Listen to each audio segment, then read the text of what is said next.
If you've ever felt like your energy is slipping, not just from your body, but from your heart. If you've ever stood in your living room and thought, when did I stop feeling like me? Or if your world has gone quiet and no one around you seems to notice, you're not alone, and you're exactly where you need to be. This story isn't just about Clara.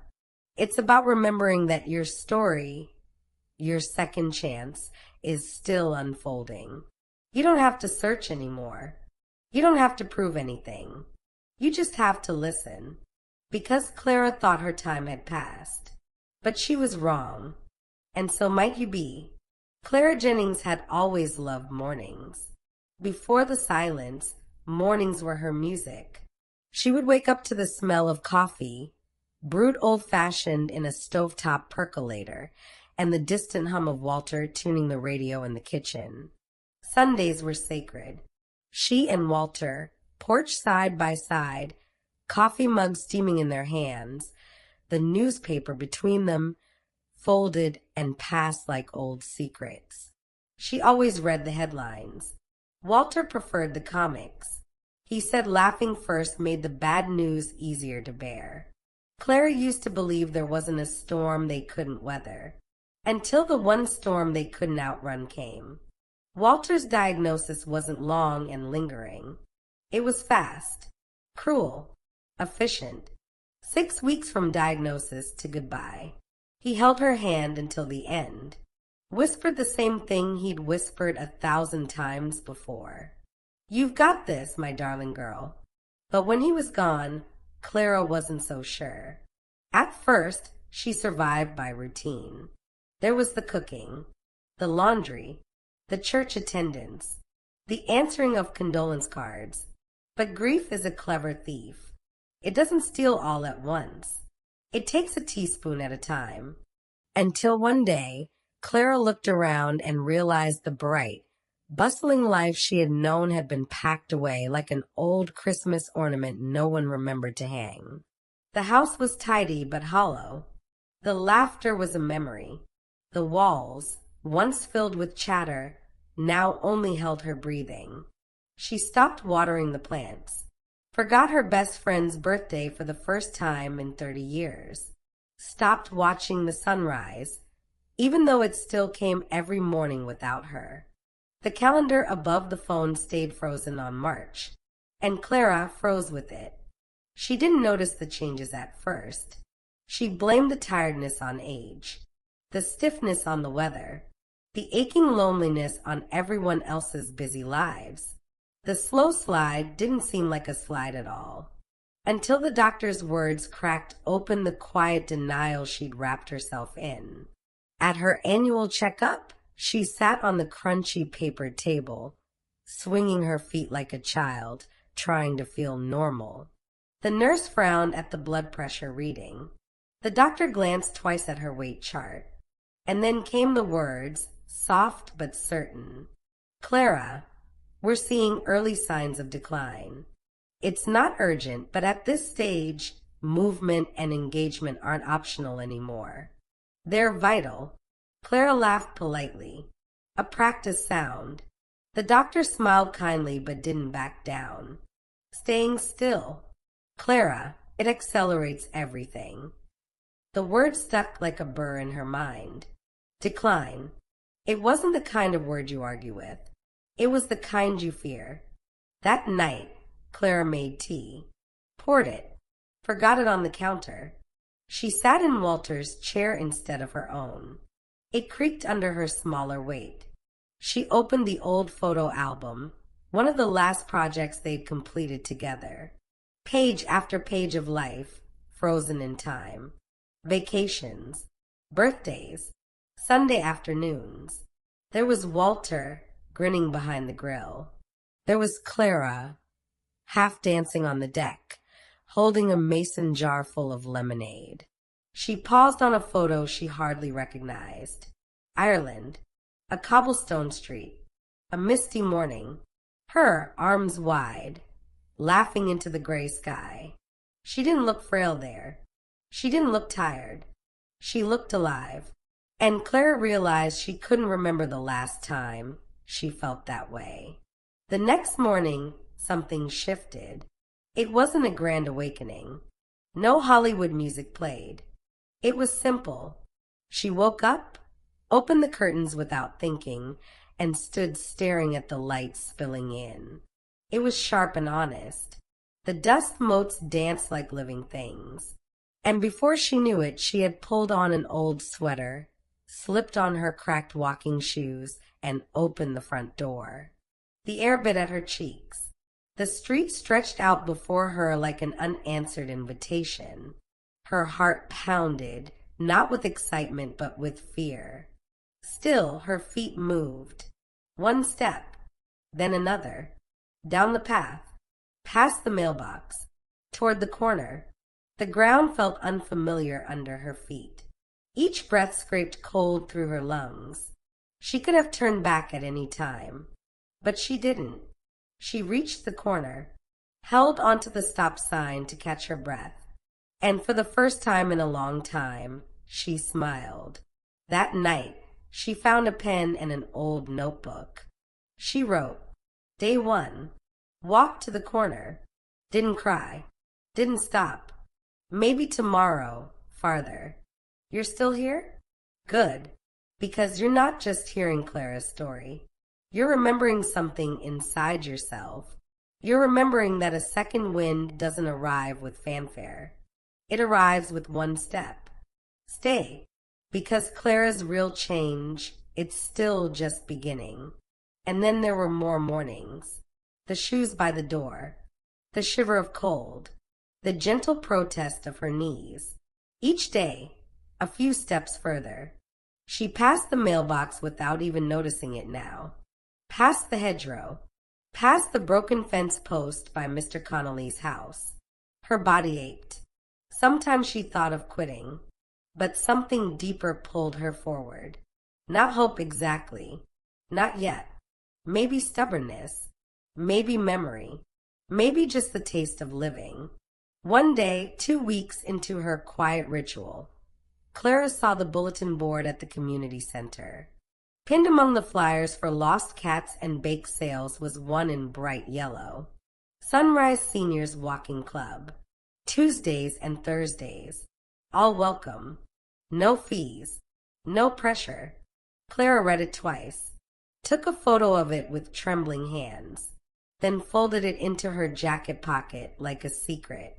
The following Tuesday, Clara stood at the edge of the park. She almost didn't go. The car keys felt heavy in her hand. Her mind whispered excuses. Too cold, too late, too tired. But the memory of the photo album, the echo of the word decline, pushed her out the door. She found them easily. A cluster of gray heads and colorful sneakers gathered by the fountain. They didn't judge her slow approach. Didn't comment on her hesitation. A woman in a purple jacket waved. First time? Clara nodded. The woman smiled. Good. We've got room for you. The walk was slow, comfortable, full of casual jokes about aching knees and how fast grandkids grow. Clara didn't say much that first day, but she listened and laughed genuinely when Eleanor told a joke so bad it deserved jail time.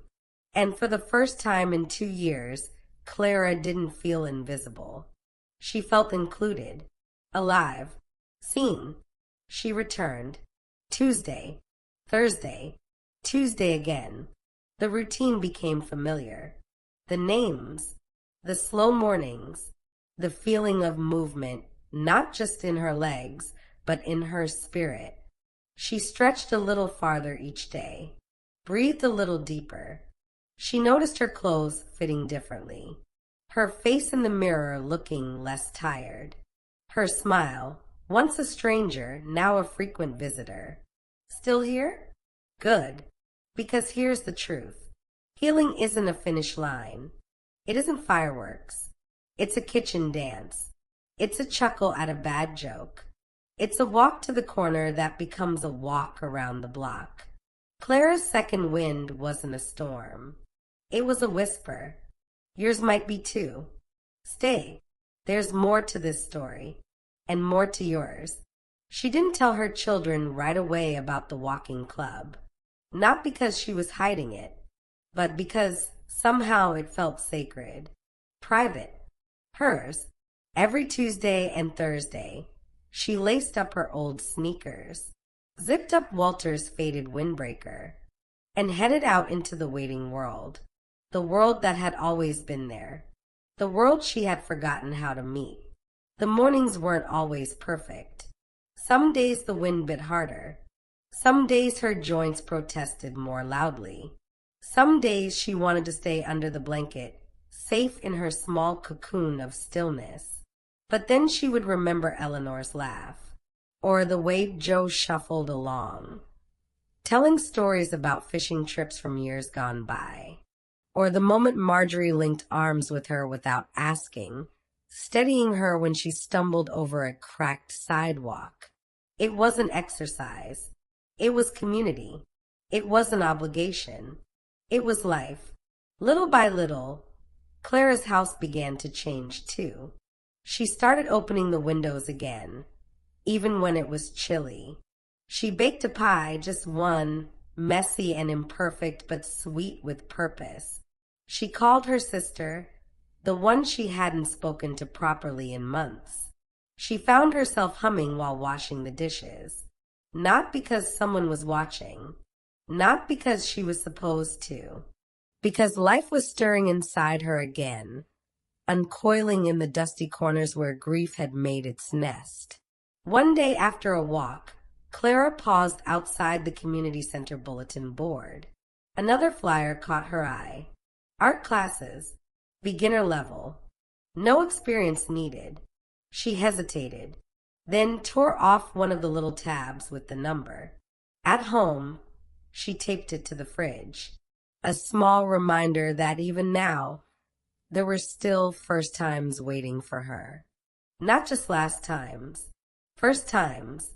Weeks turned into months. The trees, bare and gray when Clara first stepped out her door, now bloomed with reckless color.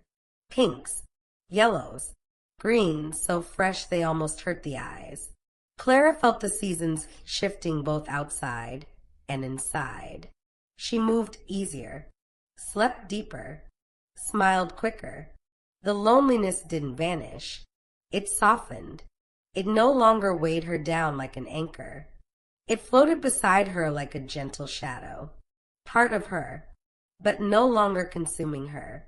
At her next doctor's appointment, the nurse did a double take. Weight down by 12 pounds. Blood pressure normalized. Heart rate steady and strong. But more than the numbers, there was something in Clara's eyes. A brightness. A spark. The doctor smiled as he set the chart aside. "Whatever you're doing, Clara," he said, "keep doing it." She smiled back, not out of politeness, out of pride. "I intend to," she said, and for the first time in too long, she truly meant it. "Still here? I'm glad, because you see, healing doesn't erase the losses. It doesn't undo the pain, but it builds something new on top of it. Stronger, deeper, wiser." Clara didn't go back to being the woman she was before Walter died.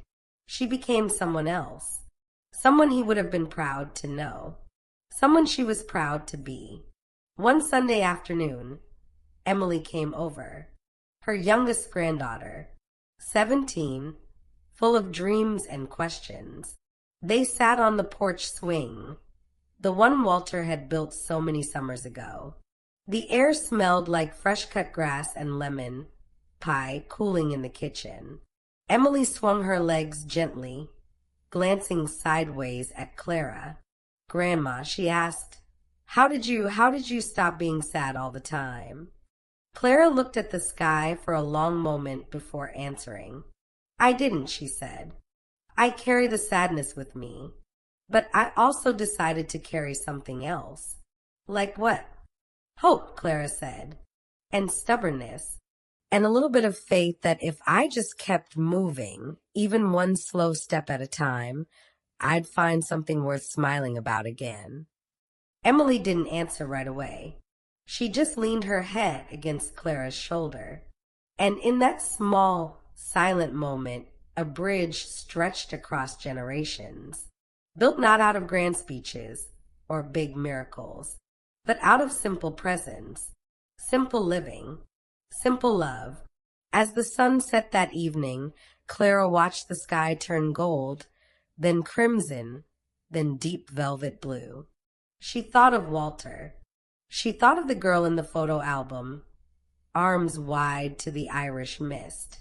She thought of the road behind her, the pain, the silence, the first trembling steps. And she smiled, not because everything was perfect, not because she had forgotten, but because she had remembered something more important. She was still here, still living, still moving forward, still finding new winds to carry her home. If you're still here, maybe something inside you is stirring too. Maybe you felt the weight, the quiet, the question, is this all that's left?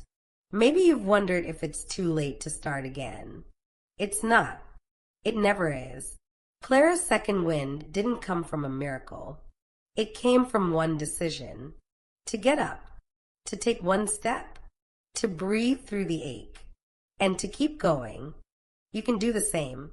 One walk to the corner, one small yes to the day, one whisper to yourself that says, I'm not finished yet, because you're not.